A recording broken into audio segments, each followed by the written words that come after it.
पहल नेटवर्क और आप देख रहे हैं PNI न्यूज़। इस समय हम आ गए हैं ब्लूमिंग बर्ड्स इंग्लिश स्कूल, जो कि गाजीपुर जिले में पड़ता है, बहादुरगंज के जस्ट बगल में।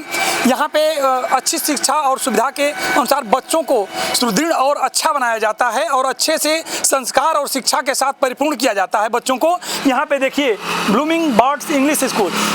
हालांकि गाजीपुर ज़िले में बहुत कम ही ऐसे विद्यालय हैं जो कि इंटर तक CBSE पैटर्न से जो कि मान्यता प्राप्त है, जो कि कुछ स्कूलों में से ये अच्छा एक स्कूल है कि जो कि इंटर तक के CBSE पैटर्न से मान्यता प्राप्त ये स्कूल है। हम अपने कैमरामैन से चाहेंगे कि अंदर के लोकेशन को एक बार थोड़ा सा सभी जनता को दिखाएं और हमारे जो चैनल से देखने वाले लोग हैं वो एक बार इस पर प्रभावित हों। हम चाहेंगे कि एक बार कैमरामैन पूरे ब्लूमिंग बर्ड्स को दिखाने का प्रयास करें। इस समय हम लोग आ गए हैं बहादुरगंज गाजीपुर शिवरा में, जो ब्लूमिंग बर्ड्स इंग्लिश स्कूल है। वहाँ पे हम लोग आ गए हैं। एक छोटा सा ऑर्गेनाइजेशन हुआ है जिसमें कि अंकित आनंद, जो कि ट्रामा सेंटर गाजीपुर में बैठते हैं, उसके मुख्य अतिथि बनाए गए हैं, और प्रियंका मैम, जो कि एक छोटा सा ऑर्गेनाइजेशन है उसकी मालिक हैं, और एक संतोष कुमार सिंह जी हैं, जो कि बच्चे जब खो जाते हैं, किसी को ढूंढने की आवश्यकता है, जो ढूंढ के निकालते हैं, वो उसमें ढूंढने में मदद करते हैं बहुत ज़्यादा से ज़्यादा। जो कि जितने भी बच्चे गुम होते हैं लगभग गाजीपुर में, वो ढूंढने का बहुत अच्छे से काम करते हैं। और ये जो हुआ है इसमें ऑर्गेनाइजेशन हुआ है, इसमें सकारात्मक सोच तथा मानसिक बीमारी से दूर और जो शारीरिक और मानसिक रूप से कमज़ोर हैं उसको सुखी रखने के लिए क्या उपाय किया जाए, इसमें सारे लोग आकर के और उस पर चर्चाएँ करेंगे और हम लोग लाइव दिखाएँगे उस चीज़ को सारे पब्लिक और सारी जनता को। Dr. Ankit Anand ji, who has given very valuable time to us. Then Childline Coordinator Santosh Kumar ji and Priyanka from One Stop Center. Most welcome in our premises, and I hope, because it's too late now, once again on behalf of my staff, I would like to welcome all the three of you for sharing, because you will be shortly going to share your valuable views on mental health, which is our topic. So once again, sir and ma'am, most welcome in the premises of Blooming Birds for giving your precious time. Thereafter, I would like to hand over this mic to the anchor, because time is very less in our hand. So please start the program without it is too late. Thank you very much.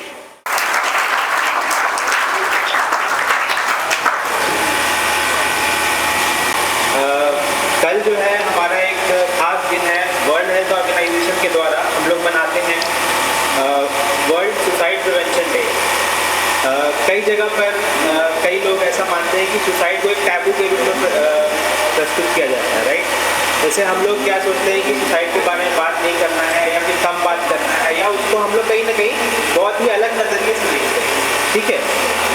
तो suicide के बारे में बात करना बहुत ज़रूरी है, क्योंकि कई बार क्या होता है, जैसे जैसे हमारी एज बढ़ती है हमें अलग अलग चैलेंजेस आते हैं। तो एक साइकोलॉजिस्ट हैं जिन्होंने एक थ्योरी दी है, इसको कहते हैं आइडेंटिटी फॉर्मेशन थ्योरी। यानी कि जैसे जैसे हम 10th से 11th 12th में जाते हैं, हमें अपनी आइडेंटिटी की तलाश होती है कि क्या हमें बनना है, क्या करना है। तो इस तलाश में हमें साइकोलॉजी के हेल्प से तो आइडेंटिटी फॉर्मेशन की तलाश होती है।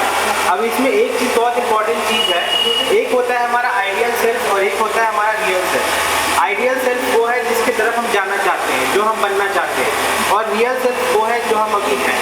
तो ये आइडियल सेल्फ और रियल सेल्फ में जितना ज़्यादा गैप होता है, उतना ही ज़्यादा हमें एंग्जाइटी फील होती है कि हमें क्या बनना है और अभी एक्चुअली हम क्या है।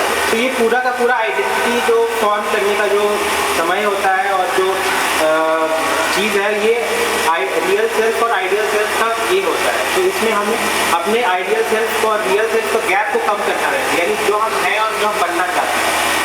तो इसमें एक और मुद्दा है अभी जो हाल ही में मैं लाना चाहूँगा, ये सोशल मीडिया का मुद्दा है। कई आप देखेंगे कि जो हम इंस्टाग्राम पे रील्स देखते हैं और यूट्यूब पे जो हम शॉर्ट्स देखते हैं, इसमें क्या होता है, हमारी अटेंशन स्पैन कम हो जाती है। अगर हम बहुत ज़्यादा समय 1 घंटे 2 घंटे 3 घंटे लगातार करते हैं उसमें, तो हमारा अटेंशन स्पैन रिड्यूस हो जाता है। इसका मतलब क्या है कि हम जब किसी भी आधे घंटे या 1 घंटे की क्लास में बैठते हैं तो हमारा अटेंशन लेस हो जाता है। तो मैं आप सबको एक एडवाइस ये देना चाहूँगा कि यूट्यूब शॉर्ट्स और इंस्टाग्राम पे जो हम वीडियोस देखते हैं, रील्स जो देखते हैं, उस पर हम कम समय व्यतीत कर सकते हैं। सोशल मीडिया का हम अच्छी तरह से प्रयोग भी कर सकते हैं और इसका नुकसान भी है, तो ये हमको देख के चलना है।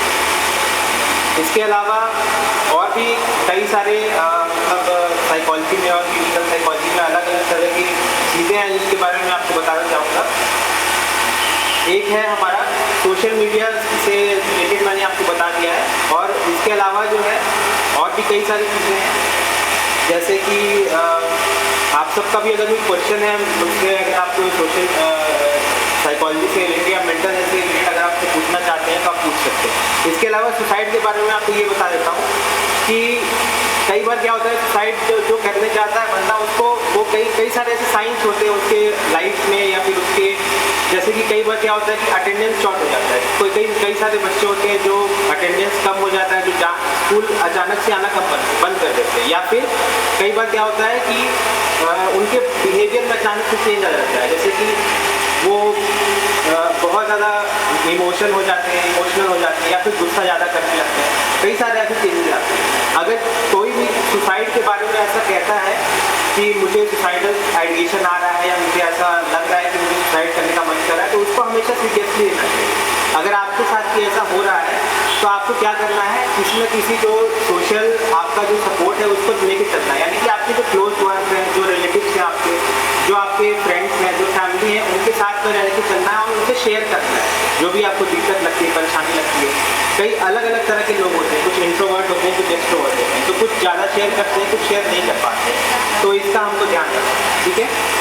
और इसके अलावा मैं ज़्यादा समय नहीं लूँगा क्योंकि ऑलरेडी मैं लेट हो चुका हूँ, और मैं अपनी वाणी को विराम देना चाहूँगा और नेक्स्ट स्पीकर दूँगा। Thank you.